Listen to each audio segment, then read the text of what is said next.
What is up, KOD Nation? What is up, Yankees Universe? Good morning. Welcome to another episode, the third episode of the Yankees Morning Brew. I appreciate everybody who is tuning in wherever you are at. If you are in the New York City area, if you're a Yankee fan that just happens to be outside the New York City area, just know that we are here for you. Got some comments already. Good morning, Mr. Metaverse King. How you doing? Hope all is well. Hope all is well. Let's see. I may need to start a rival show for my Red Sox. Hey, Metaverse King, anytime you want to come on so we can chop it up about the Yankees or the Red Sox, you're more than welcome to. You know, this is as they would say, this is neutral grounds. You understand? Drug supplies. How you doing? Tuning in from the Twitch world. What is good? What is good?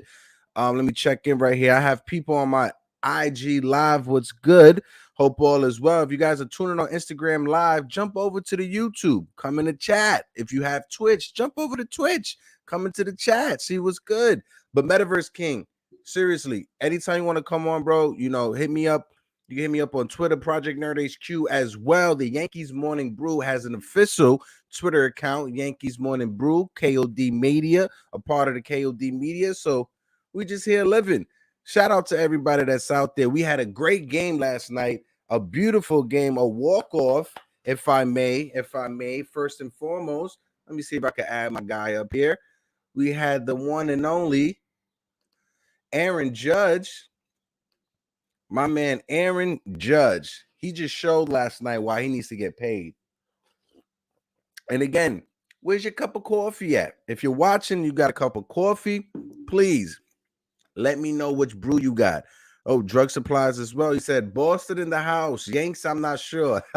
Well, again, if any of you guys, drug supplies of Metaverse King, anytime you want to chop it up, come on, talk about Yankees, Red Sox, you're more than welcome to. Like I said, this is neutral ground. This is Switzerland. I can't watch this Yankees. Hey, listen, it's all good. It's all love. It's all love. Exactly. It's all love. It's all love. But down to the meat and bone of the conversation, Aaron Judge last night had a walk-off home run for the Yankees. The first walk-off hit of his career. Judge has been with the Yankees 2017, 2018. So for him to have his first walk-off hit last night was pretty amazing. It's pretty dope. It got a little bit testy last night with the Blue Jays. We have that rivalry, that interdivision rivalry now with the Blue Jays. And it's heating up. You seen it last night. Let me go through the show notes real quick. Hold on. And bring up the Blue Jays lineup. The Blue Jays lineup was solid last night. George Springer led it off, followed by the one and only, the luscious locks of Mr. Bo Bichette. You had Vladimir Guerrero Jr. playing first base. Then you got Teoscar Hernandez, who was the cleanup spot. You have the left fielder, Lourdes Gurriel.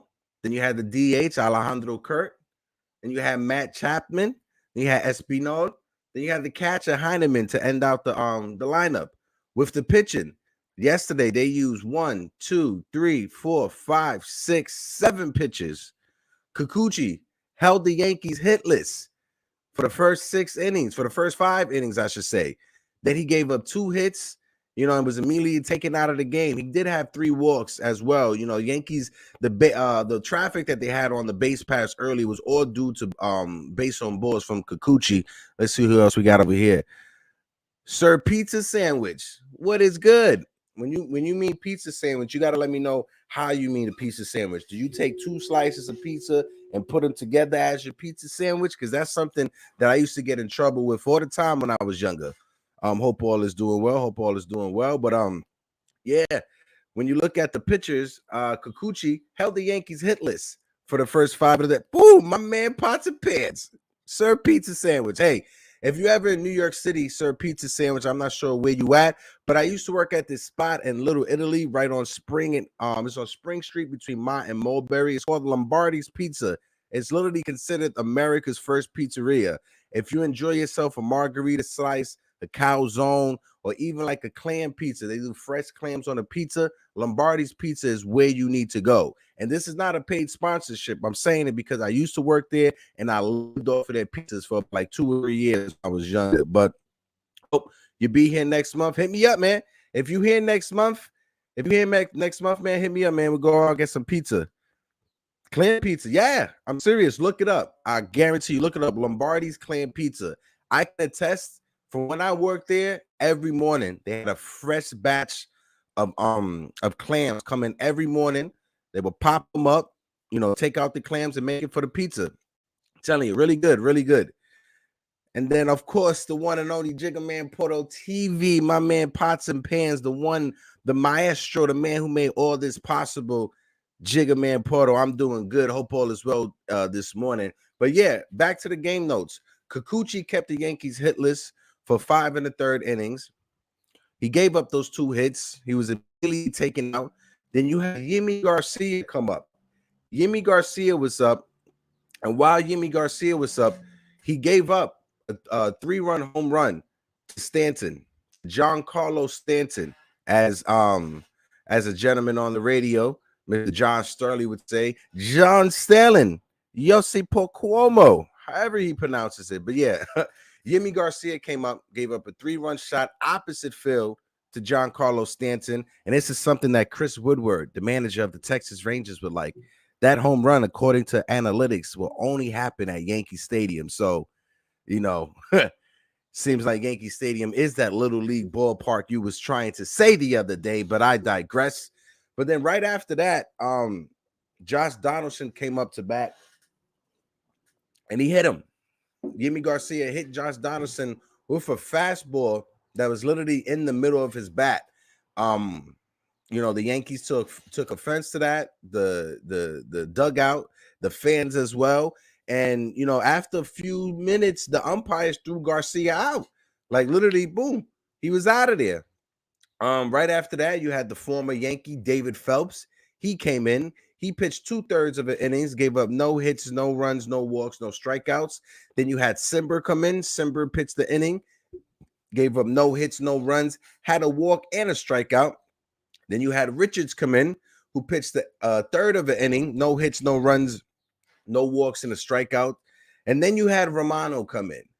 Romano Parmigiano, the closer, who is leading actually the American League. Hold on. So pizza loves pineapple pizza. Oh God. Listen, I'm not gonna hold that against you if you love pineapple pizza. I'm not gonna hold that against you. But Romano is leading the American League when it comes to saves, right?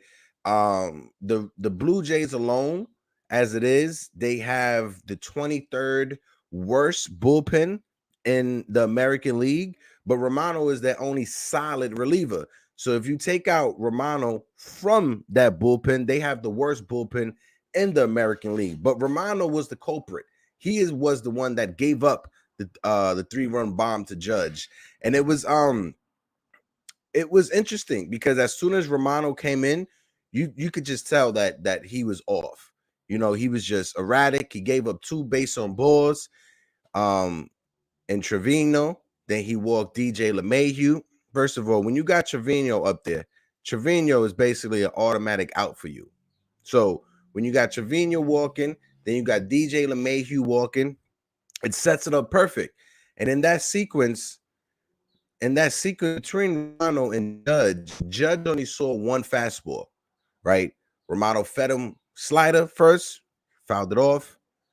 No, the first slider he put in was a strike. Judge took it. Then the second one, he fouled it right off, and you could just tell that Judge was upset with himself. And then he goes back to the fastball. Then he throws another slider outside the zone, and then the next slider that he throws, Judge knocks it out of the park. Let me put these highlights up for you right now. This was yesterday's game, but yeah, Severino pitched in the game. He was phenomenal. Not gonna lie, I cannot dismiss what Severino did last night. Let me see, just because my computer is acting a little bit tricky. Trying to get these highlights here. Boom, boom, boom. Bum, bum, bum. Bum, bum, bum. Oh, it's giving me a problem. I have to download it. All right, just give me 1 second as I do this. I'm gonna just be here with y'all. But yeah, the game last night. I'm starting with Severino. Severino, I know he's coming back off of injuries. I know salute my guy BS Sports Jedi, who does great Yankee watch alongs. If you guys need a watch along show, right, tune in to BX Sports Jedi on YouTube. You can follow him on Instagram, Twitter as well. That's my man, that's my guy. He's down in Florida holding it down for all Yankee fans that are down there.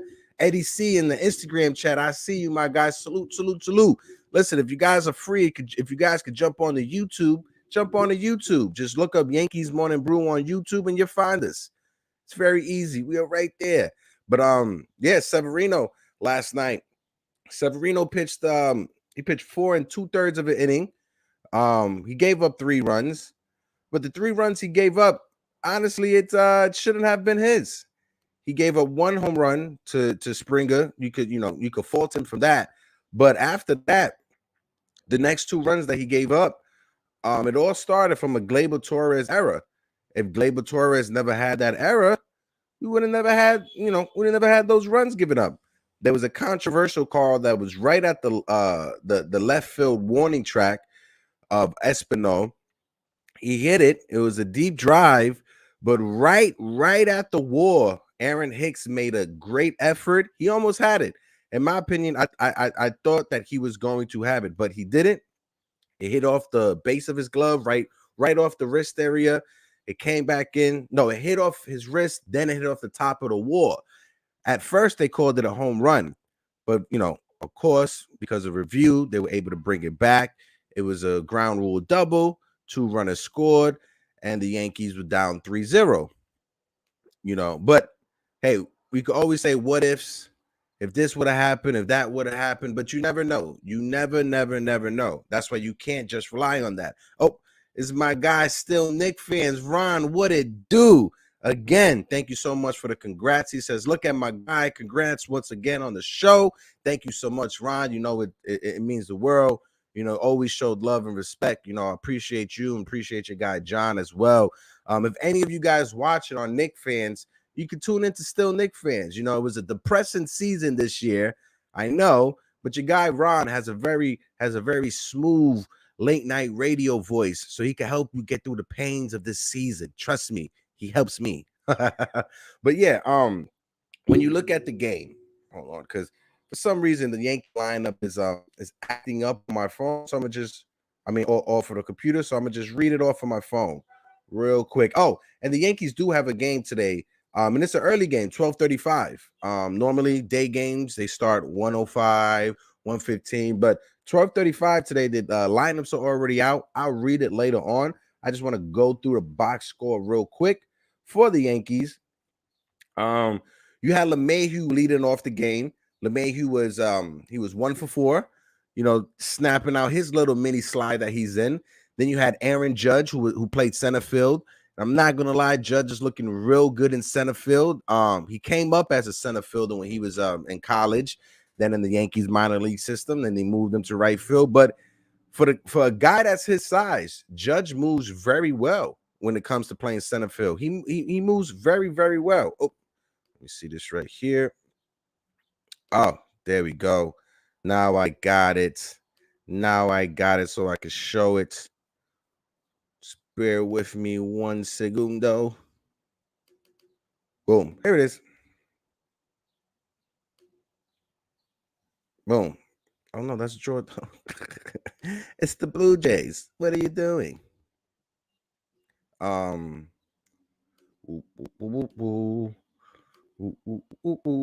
But yeah,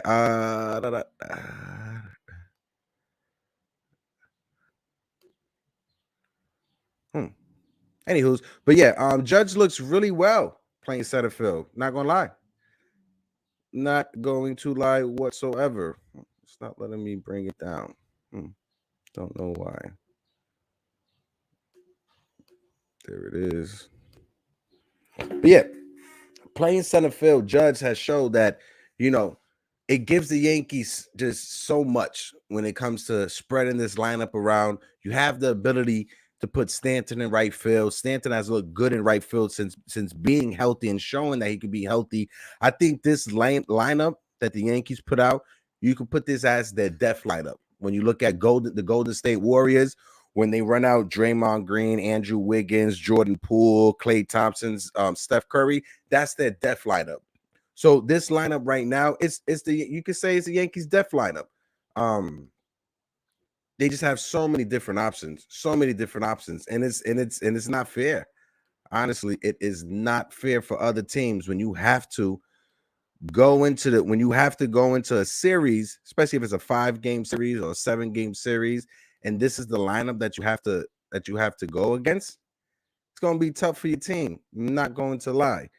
But yeah, as I continue, Anthony Rizzo as a cleanup hitter. As a third hitter.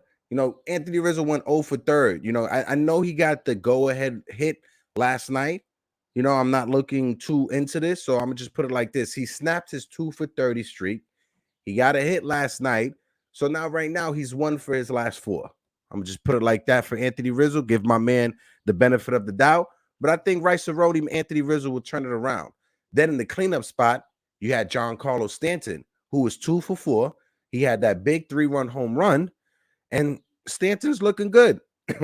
He started the season hot, that first series against the Red Sox, and that's what we love. Stanton destroys the Red Sox. That's not a given. He just destroys the Red Sox. But he cooled down, went through a little slump, and he's turning it around. I think they showed the graphics last night. Giancarlo Stanton, within his last, during this stretch, he's hitting over 340. So that's something you got to love. But then when you look at Josh Donaldson, and I said this yesterday, Josh Donaldson, he was 0 for 2, and I understand it. It snapped his hitting streak. Josh Donaldson did have a 10-game hitting streak, which was odd. So saying that, he's struggling while having a 10-game hitting streak, I know that sounds kind of odd, but it's true. And then when you look right after that, you got Aaron Hicks. Aaron Hicks, he was 0 for 2, but he did draw 2 walks. And that's one thing I could say about Aaron Hicks. He gets on base no matter what. For the season, Aaron Hicks, he's batting 243. But on the opposite side of that, right? And it's the tricky part. The opposite side of that, he's hitting 243, but his on-base percentage is 400. So if he could bring up that batting average to 260 and have an on-base percentage that's over 400, I can live with that. I can live with that from my left field, center field, platoon guy with Hicks. Because you got to remember, we still got Joey Gallo on the bench. Then right after Hicksy, you had Gleyber Torres. Gleyber Torres was 0 for 4. After his game-winning home run he had, of course, Chris Woodward said that was his favorite hit of the year. But after his game-winning home run that he had, Gleyber Torres went 0 for 3 yesterday, and he was 0 for 4 today. 0 for 4 last night and 0 for 3 the previous game. So Gleyber Torres needs to step it up. So I'm put it like this: within his last 9 at bats, take away the home run that he had Saturday or Sunday, for the doubleheader. Take away the first home run that he had in that first game doubleheader. He's 0 for his last 9. So hopefully Gleyber Torres can pick it up. And this is one that I'm having difficulty with. IKF, Isaiah Kiner-Falefa. His batting average is down to 264. So last week, IKF's batting average was over 300. Within a week, it's got down to 264. So IKF, he has speed. One thing IKF is not good with, he's not like a Aaron Hicks who's able to draw walks. He gets on when he gets on. So if IKF could, find the opposite field and just make a little bit more contact. He struck out 3 times. Take down those strikeouts, and IKF should be good. But our blaring spot, Kyle Higashioka. Guess what this season? He's not a home run stroker. He hasn't had a home run this year. After having a spring training where he looked like a mini Barry Bonds, hitting 7 to 9 home runs in spring training, Kyle Higashioka is hitting 140 on the season with a 200 on base percentage and a 200 slugging. That's not good. That's not good. I get it. He's a defensive first catcher, which we need. I totally understand that. Defense. Hey, everybody who's tuning in on Instagram, how you doing? How you doing? My apologies, I had you on the floor real quick. But if you guys are tuning on Instagram, jump over to YouTube. Just look us up. The Yankees Morning Brew on YouTube. You can find us.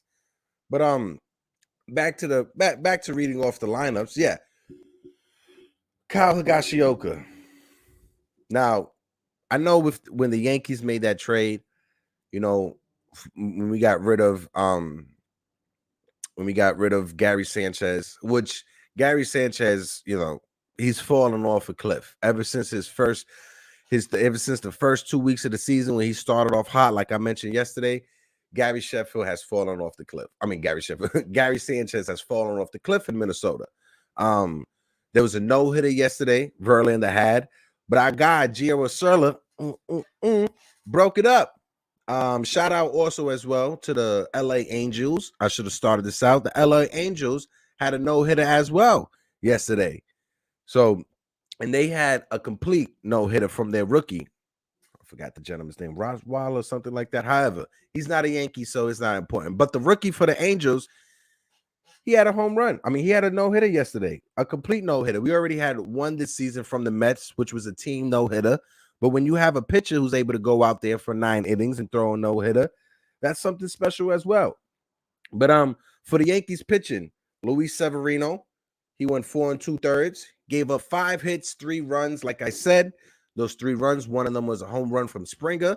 The other one, the other 2 runs should have been unearned runs because, it was an error from Gleyber Torres. But for some reason, the scorekeeper called it a hit. Miguel Castro pitched the inning in the 3rd. He came in to relieve Severino in that 5th inning. Severino struggled for the first 2 innings. I think at the end of the 2nd inning, he had 64 pitches. But then after that, the 3rd and 4th inning, he hunkered down. He struck out the side in the 3rd. He struck out 2 batters in the 4th. In the 5th inning, got a couple extra strikeouts. So he 3 earned runs, 2 walks, which is better than his last outing, 8 strikeouts with that home run. He threw 97 complete pitches, and I get it. Aaron Boone came running out the bullpen last night, like my guy BX Sports Jedi said. He came running out the dugout, like, oh my God, I gotta change a pitcher, just because Severino was about to make it to 100 pitches, clock it in at 100. My man Trippy, appreciate you.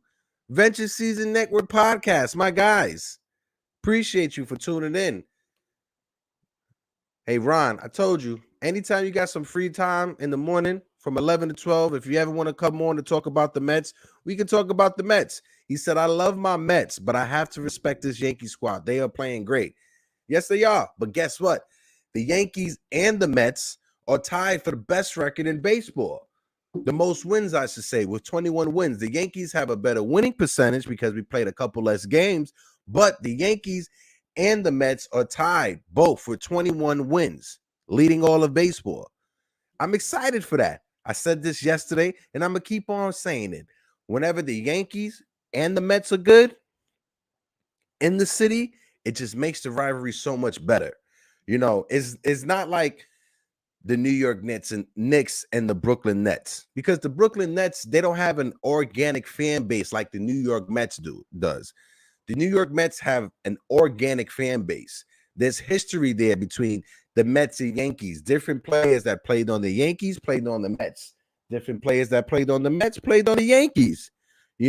One thing I can say, Curtis Granderson, when he left the Yankees and signed with the Mets, he said real New Yorkers are Met fans.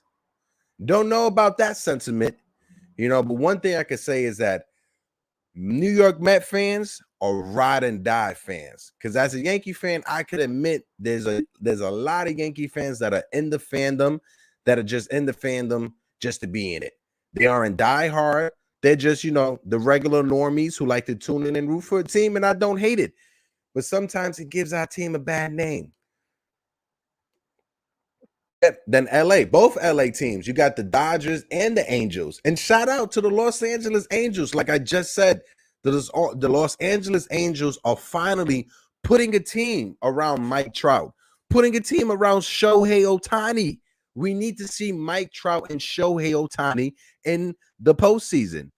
The Los Angeles Angels have the two best players in all of baseball when it comes to Mike Trout and when it comes to Shohei Ohtani. And we need to see both Trout and Ohtani in the playoffs. It's going to be best for baseball if Trout and Ohtani is in the playoffs. Now, let me finish reading off this box score from the pitcher side. Castro, like I said, he came in to relieve Severino. He pitched the inning in the third. He had 4 strikeouts. He struck out the 4 batters that he faced. And I'm telling you, this Castro trade, the Yankees and the Mets did. There you go. Some more history. The trade that the Yankees and the Mets did earlier, right before the season started, when we got Miguel Castro and they got Joely Rodriguez. At first, I was upset because Joely Rodriguez looked good for us last year. But this is the first time that I can remember that a trade that was so, quote-unquote, little turned out good for both sides, because Castro has been phenomenal for the Yankees and Joely Rodriguez has been phenomenal for the Mets. So the Mets needed that left-handed pitcher coming out the bullpen, and we needed that other strong righty coming out the bullpen, and that's what we got. Johnny Lasagna came in after Castro. Johnny Lasagna pitched the inning. He gave up 1 hit, 1 run, 1 walk. The run he gave up was because, Chad Green gave up the homer. Chad Green gave up the double. Speaking of Mr. Chad Green, he pitched the inning. He gave up a hit, a run, and he struck out. He struck out 2 batters. But then Wandy Peralta, the lefty, the old man, El Tigre, as they call him on the Yankees, he came in, picked up the win. He pitched the inning, he walked the batter, and he struck out a batter. But he did what he had to do. Wandy Rodriguez, ever since we got him from the San Francisco Giants last year, I know we traded Mike Tauchman, who a lot of fans were upset with, but I don't hear any noise coming from Mike Tauchman right now. Does anybody know where he's at? Can we send out a bat signal? Can we send out a missing person report for Tauchman? Because there's no reason why we needed him last year, and we definitely don't need him this year. I know he's a left-hand hitting outfielder. I understand that, and that's what we need in this lineup. But hey, I'll take Wandy Peralta's 1.64 ERA over Mike Tauchman's left-handed bat anytime. Lasagna has bounced back. His ERA was bloated, but he got it under 5. Is at 4.97. So it was bloated before because he was a little shaky to begin the season. But Johnny Lasagna looks like he's coming back to earth now. When we look at the standings, right? Last night,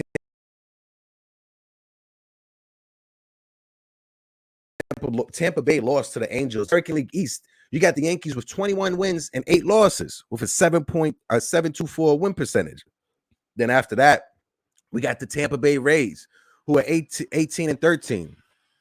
And then in third place is the team we're facing right now, later on today, in an hour. This little mini 2-game series, Toronto. So, we played Toronto yesterday. We won. We played them in an hour at 12:35. This is the games that we need to win. We need to win this game to put more space between ourselves and Toronto. Then after that, you got Baltimore, and then you got the Boston Red Sox. I'm so sorry. Trust me, I'm so sorry. I know I have some Red Sox fans in here, drug supply. I understand that. I apologize. Hopefully, the Red Sox did bounce back versus the Guardians yesterday. Metaverse King as well is a Boston Red Sox fan. So hopefully this is the turning of the tides for the Boston Red Sox this season. You had Rafael Devers yesterday have a grand slam. So like I said, hopefully this turns it around for Boston. But when it comes to this American League East, right? The Yankees have to do better when they play the Baltimore Orioles. The reason Tampa Bay was in first place last year is because they destroyed the Baltimore Orioles. The Yankees' issue last year is we was almost 2 games over Baltimore, something like that. My guy, Robert Parr.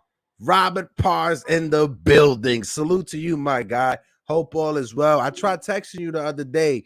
I'm not sure if you had changed your number or anything like that, but if you did, DM me on Twitter so I can have your number. I appreciate you finding me too, my guy. I appreciate you finding me on the Yankees Morning Brew. This is the new home for the Project Nerd HQ. I am a part of the KOD Media, the Knights of Dijon. And like I said, if you guys love fantasy football, if you guys love playing Madden, and if you guys love Pokemon, the FCF is where you want to be. You get to have ownership in the team. You get to call the plays during the game.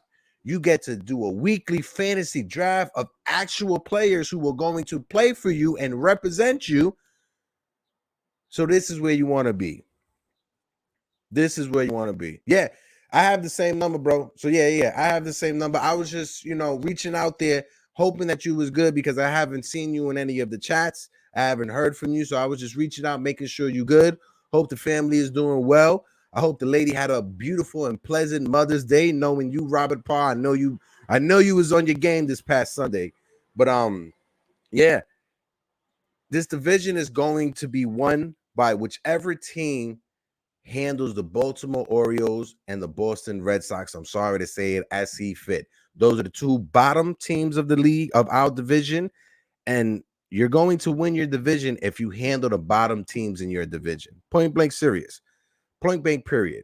Now, over to the American League Central. You got the Minnesota Twins, who are looking like, a baby Yankees because they got former Yankees on the team, but the Minnesota Twins are 18-12. First place in the Central. Then right underneath that, you got the Chicago White Sox, who have been bouncing back. They started the season super rocky. It was a bit shakiest, but they're bouncing back. And in third place, you got the Cleveland Guardians, like I just mentioned before. The Cleveland Guardians are 15-15. They're having a better season than a lot of Cleveland Guardian fans thought. If you guys follow Fuzzy on YouTube, you guys know what I mean, because he is a diehard Guardians fan, but he didn't have that much hope for them. But they're a lot better than what they are right now. Then you got the Kansas City Royals, who are 9-18, followed by the Detroit Tigers for 9-21. And then, the last game with Javi Baez, it was last night of the game before, he got thrown out in the ninth inning, respectfully, because the umpire messed up. That he threw a pitch that was well out of the strike zone, far out of the strike zone. It was in the left-handed batter's box, and just like Javi Baez should, he took exception to that. I said it yesterday. I said it the day before. MLB baseball needs to move to a robo pitcher, a robo umpire behind the plate. We need to at this time. Hey, shout out my guy, DSJ Delano Smooth in the Instagram chat. I see you, my guy. Salute to you too. Like I said, if you're free, always join up on a YouTube. That Slime25. If you're free, join YouTube. Join the YouTube chat. Just go into YouTube, type in the Yankees Morning Brew, and you will see me. You will see me. Let me see what my guy Robert Parr has here. He said, sent the wife out and enjoy the games on Mother's Day. It's a win-win situation. Absolutely. Absolutely. We had two Yankee wins. We had two Yankee games. We split the doubleheader, so it was a good Sunday. Yep. Umps versus NBA refs in a celebrity death match. You know what? I will pay a fine ticket for that. Logan Paul needs to make that happen. If there's anything that the Paul brothers can do to be a benefit to society nowadays, is by making sure that celebrity deathmatch happens between the NBA referees and the MLB umpires, because this is getting ridiculous. MLB has to switch to the robo umpires. DSJ, thank you so much. I appreciate you for coming through, my guy. Salute. And if this is your first time, hit that like button, hit that subscribe button, and grow with the Yankees Morning Brew and with the Knights of Dijon. KOD Media, we are in the building. And Jiggerman Porter, I think he likes that. He said, make that happen. MLB umps versus NBA refs in a celebrity death match. The Logan brothers need to make that happen. But yeah, let's keep going through this. The AL West. I just was talking about them. The LA Angels, the Los Angeles Angels, 21-11. I'm gonna just go and read their lineup real quick. Just so we can see what we had yesterday. Because their offense is clicking. They beat the Rays 12-0. So that's not nothing to sleep on. You got Mike Trout, who's hitting 337. Shohei Ohtani, he's struggling 258, but he had his first career grand slam the other day. Anthony Rendon, who, he is batting 206. His on-base percentage is 314. So, he is getting on base 100 points higher than his batting average is. So that's always a good sign. But he did have 3 RBIs. He was 1 for 5 last night. Then you got Walsh, who was 3 for 5, 275. So that offense is a legit offense. Velasquez is cooled down. The first week of the season, Tyler Wade and Andrew Velasquez was on fire, but they both cooled down. But it goes to their starting pitcher, Ross Detmers. 9 innings, 0 hits, 0 runs, 1 walk. And you would think a pitcher having a no-hitter like that will have probably double-digit Ks. No, he only struck out 2 batters. That right there is pitching to contact, my friends. Pitching to contact. Let's see. They're using more replays in baseball. Hopefully it can get better. Yeah, hopefully it can get better.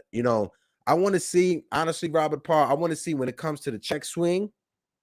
I understand the home plate umpire has final power, but when you got that check swing, the home plate umpire is focusing on the strike zone. You cannot focus on the strike zone and if that bat crossed the threshold at the same time. So I want to see them go more to the first base umpire or the third base umpire just to clarify when it comes to this. When it comes to the check swings, I just need it to be more clarified.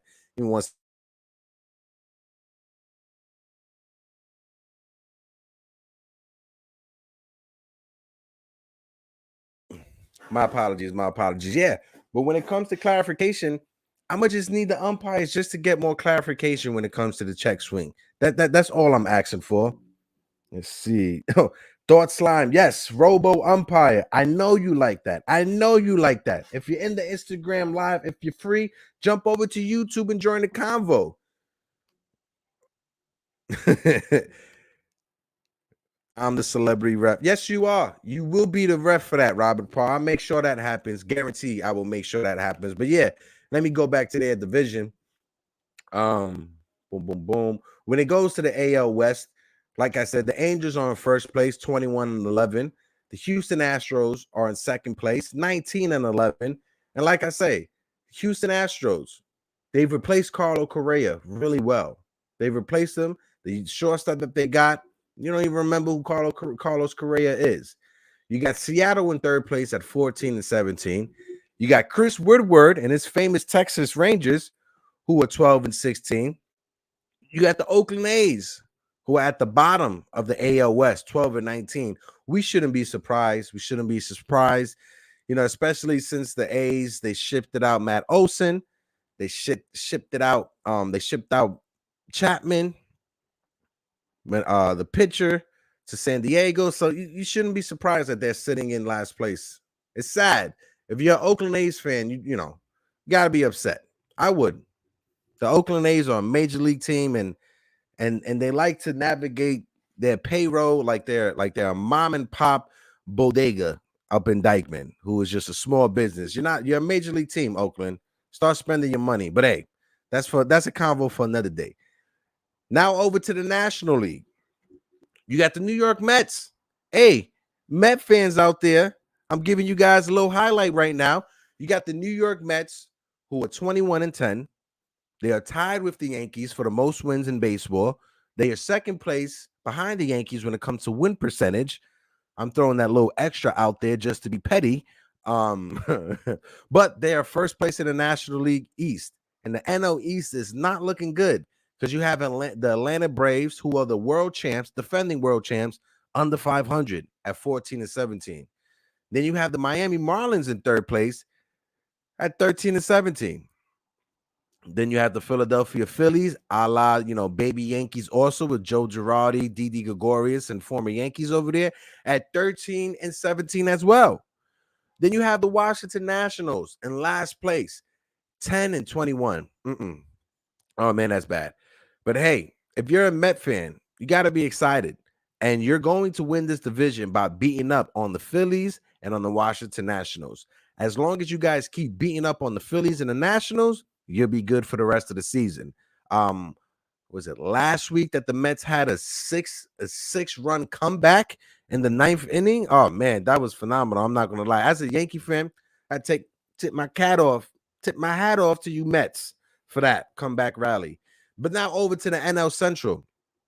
We have the Milwaukee Brewers, who are 20 and 11, 6.45 win percentage. We all know Milwaukee has the pitching. Their top three pitchers are that good. See if they could continue this for the rest of the season. I'm not too sure. I'm honestly not too sure. But then you got this St. Louis Cardinals right after that, 16 and 13. But then it takes a real decline in this division because you got the Bucks and the Pittsburgh Pirates at 12 and 17. The Chicago Cubs, who are having a horrible year, at 10 and 19 so far. Then you have the Cincinnati Reds, who have the worst record in baseball at 6 and 24. Now, I'm sorry if you're out there and you're a Reds fan. I'm sorry. The Cincinnati Reds, they have so much history. Later on this year, you're going to see the Cincinnati Reds and the Chicago Cubs in the Field of Game Dreams. That's something exciting. Mark your calendar. Like I was saying yesterday, if you can make it to the Field of Dreams game, make it to the Field of Dreams game. But yeah, Cincinnati, I'm sorry. They already leaked out that they're going to be trading their top two pitchers with Luis Castillo and the other gentleman. I'm forgetting his name, but I'm sorry if you're a Reds fan. This is just not looking good. It's not looking good. But then over to the NL West, you got the Dodgers, who are 20 and 8. Hey, as much as I want to see the Dodgers and the Yankees in the World Series, I want to see a Subway Series like DSJ called out yesterday. I want to see it. Like he said right now, finally the Mets and Yankees are leading that division at the same time. Yes, baby. Before this season that the Yankees were in first place, the last time the Yankees were in first place was back of July of 2019 or June of 2019. So we went through a whole pandemic, 2 years of a pandemic before the Yankees turned it around and got to first place. And hey, I'm here for it. But the rally was very reminiscent of the 90 Yankees. Hey, we want that type of energy to continue for my New York Mets. Bro, one thing I can say is, even as a Yankee fan, I was excited watching that. I know I caught the highlights, but watching that, I was super excited. And I just feel bad for the Phillies. That's all. But over to the NL West, like I said, you got the Dodgers, 20 and 8. The Padres are right behind them, 20 and 11. You got the San Francisco Giants, who surprised everybody last year and is surprising people this year at 18 and 12 in third place. Then you got the Diamondbacks, 17 and 14. And you have Colorado, 16 and 14. The NL West is the only division in baseball where you have every team in the division over 500. It's the only division right there out of baseball right now that has that going on. And like I said in the prior day, this NL West is not the NL West I grew up with. It's not the horrible NL West that had Jake Peavy taking the Padres to the playoffs. This is a different NL West. This is a more competitive NL West. And if you're a Colorado fan or you're an Arizona Diamondback fan, your future's looking bright. It's better than the Cincinnati Reds. That's all I'm going to say. And with the way that baseball has structured, the new playoffs, every team is going to have a chance to make the playoffs. Every team is going to have a chance to make the playoff. Almost every team. And Luis Castillo would be a good piece either for the Mets or for the Yankees. I'm not going to lie, either for the Mets or for the Yankees. Yeah, Mookie Betts is struggling a little bit. Yep. He is struggling a little bit, but I always love to go to the old saying of trust the back of the baseball card. Mookie Betts is one of those players that we could just rely on the back of the baseball card. And I think when the season is all said and done, I think his numbers will even out. Honestly, I think his numbers will even out. But there was a big question that was running around yesterday on the Twitterverse between Yankees and the Mets. And it also got over to WFAN where Tiki Barber was talking about it. So I'm going to just leave today's show with just this question. And you guys can write it in the comment section, write it in the chat after the show as well. But with the season what it is right now, Wednesday, May 11th at 11:46 in the morning, which team in New York has the better pitching staff? Is it the New York Mets or the New York Yankees? And Ron, please don't kill me for saying this. I'm not being biased as a Yankee fan, but as of right now, I will give it to the Yankees. But as soon as Jacob deGrom comes back and is inserted into that Mets starting rotation, it goes to the Mets.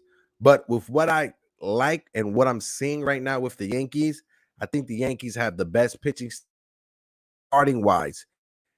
And I'm gonna be biased again and say our bullpen is the best bullpen.